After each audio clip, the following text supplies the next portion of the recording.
Why are you checking your phone every 10 minutes to see if he texted you? Why are you going through his Instagram following? Changing your plans to fit his schedule after he canceled on you last minute? Asking him what he likes about you every 2 days? You're giving him too much of your power and you need to stand up.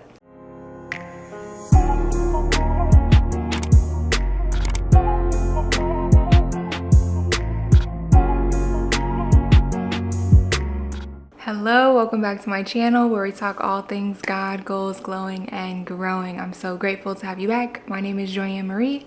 Let's get into this video.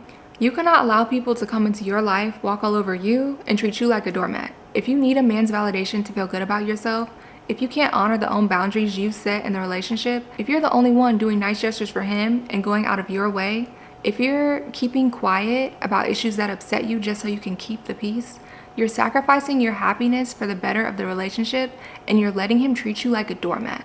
He's walking all over you. A doormat is a woman who doesn't recognize her self-worth. She depends on external validation from her man, and she does whatever she can to continue to receive it. She has no passions, not her career, no hobbies, no serious friendships. She doesn't speak up for herself or communicate when she's upset, and she has a people-pleasing spirit. This stems from her desire to keep her partner happy because she's afraid of being alone. A man treats a woman like a doormat when he constantly disregards her opinions and talks over her. Anything she says doesn't matter. She doesn't have her own brain. Her opinions mean nothing to him. Constantly cancels plans on her without a reasonable excuse. Babe, if he's not in the ICU, what's he canceling on you for? Oversteps her boundaries, whether that be physical or emotional. If he's constantly luring you to talk about things you don't want to or to do things you don't want to, he's overstepping your boundaries. Prioritizes his needs and his schedule above yours, and also neglects her emotionally. So essentially you could be crying and he starts brushing his teeth. You could call him, say you have a problem, you're having the worst day of your life, and he says, "Man, that's crazy," and goes on about his day. That's not your man. I have a friend who recently got out of a relationship. She was with a man for about a year and they were long distance. He had a super busy schedule, so she would constantly have to travel to him, fly in, get a rental car, and stay at his house. And while she was there, she would cook for him, clean for him, help him tidy around the house, do everything essentially she's supposed to do as a woman in the relationship. So one night she's in town, she's visiting him, and the rental car that she's driving, the brakes go out, and so she actually has to pull over to the side of the road. So she calls her boyfriend and she's like, "Hey, the brakes just went out on the car I'm driving, I'm about 20 minutes from the house," etc.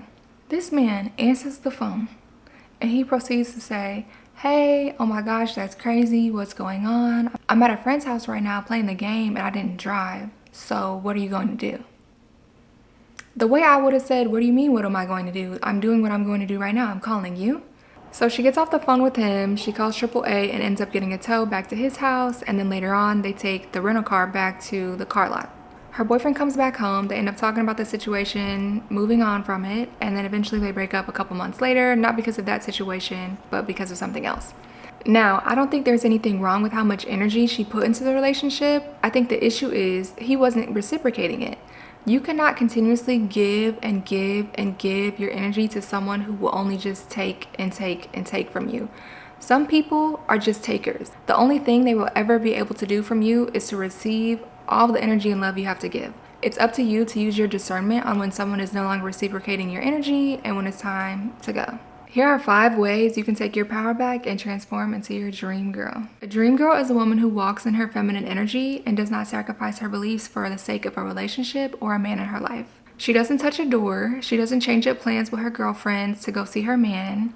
She speaks up for herself. She can communicate logically without being overly emotional, and she embraces confrontation with grace and respect. Her self-worth is rooted in her relationship with God. She is not afraid to walk away and will walk away if a man is not treating her correctly. The first thing you need to do is identify your non-negotiables in a relationship. What are you not willing to fold on? When you know what your non-negotiables are, you don't open up the opportunity for him to come into your life and walk all over you, to lead you astray, or to hurt your feelings. You know what you're not willing to negotiate. Your standards are not for sale. Whether that be making sure he's a man of God, that he's led by the Spirit, making sure his finances are in order. I'm a firm believer that if I have my own house and my own car, my man also needs to have his own house and his own car. We need to be financially on the same page. Whether that be making sure they haven't cheated before in their past relationships, or making sure they aren't a narcissist, making sure they're emotionally stable, they're funny, Maybe a non-negotiable for you is the fact that he wakes up in the morning, his breath stinks. I don't know. Whatever it is, write them down in your journal, write them down in your notes app, and make sure you stick to them. So if you meet a man and he continuously checks off boxes that you know are on your non-negotiable list, you know it's time for you to walk away. The next thing you need to do is operate in your feminine energy. You are a woman. You are not a man. If you're calling him, blowing his phone up all the time, you're doing too much.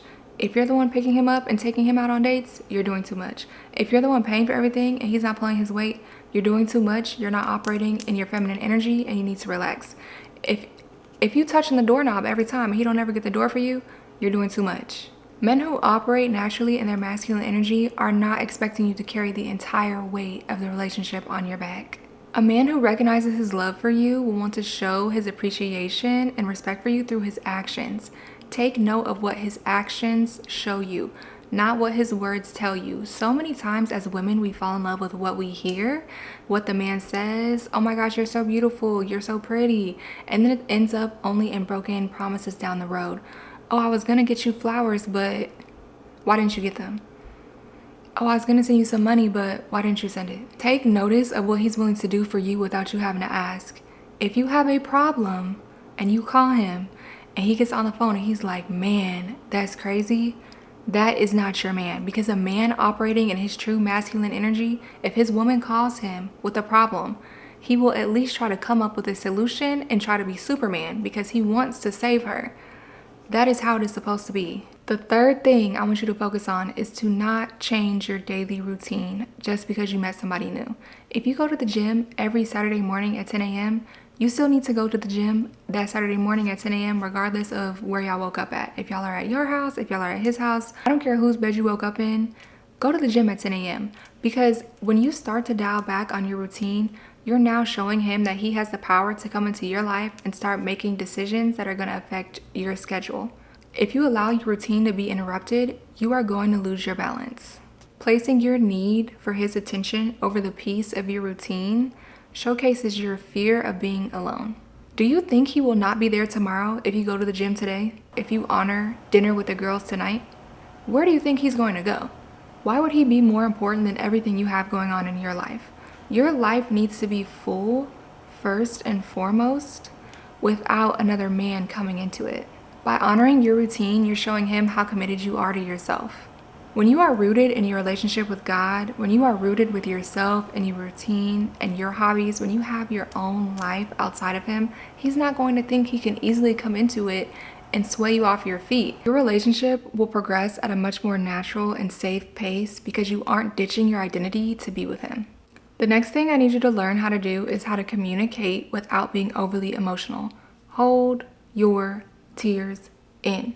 Every time he comes to you with something that he doesn't like about the relationship, about life, maybe something that you're doing that's upsetting him, you cannot instantly break down like a 2-year-old and have a temper tantrum every time. You have to show him that you are emotionally stable and solid on your own, and you can have those tough, uncomfortable conversations without letting your emotions overwhelm you to the point where the communication is no longer effective. If every time he comes to you with a serious issue, you are breaking down like a 2-year-old, you are acting like a spoiled brat, or you are acting overly aggressive and angry and not even letting him communicate, the communication channel in the relationship is going to break, and he is going to stop trying to communicate with you, and he's going to start trying to communicate with someone else. I'm not saying that you can't be emotional. I'm saying that there's a time and a place. You also have to remember that emotions are fleeting. An emotion will come, you will experience it, and then it will leave. You cannot afford to sit in your emotions for days and days and days. Why? Because you have passions that you need to focus on, because you're still creating your life as well. And the last thing, you need to be okay with walking away. A part of taking your power back comes with an inner knowing that if someone is not treating you the way you desire to be treated, you will not argue, you will not beg, you will simply walk away. Because you know that down the line, you will meet someone who will treat you the way you desire to be treated. It is your life. You cannot let someone else come into your life and tell you how much they think you're worth if you think you're worth more. And knowing when to walk away, I feel like no one ever talks about knowing when to walk away because no one wants to address the elephant in the room, that walking away is essentially walking into the unknown. But when you have that relationship with God, when you are rooted in your routine, when you have the passions that you care about, you know you're walking closer to someone who's on the same page as you, who will do the right things for you the first time, someone you won't have to ask. The longer you stay with someone who mistreats you, the longer it will take for you to meet someone who's going to treat you right. As we wrap up the video, I just want to tell you that as long as you are moving throughout life with grace, respect, and good intentions, all of those things will come back to you tenfold. God created you with so much beauty, love, abundance, and immeasurable value. He is not going to bring someone into your life who doesn't recognize your worth. As always, thanks so much for tuning into this video. Don't forget to like, comment, and subscribe, and I'll see you next time.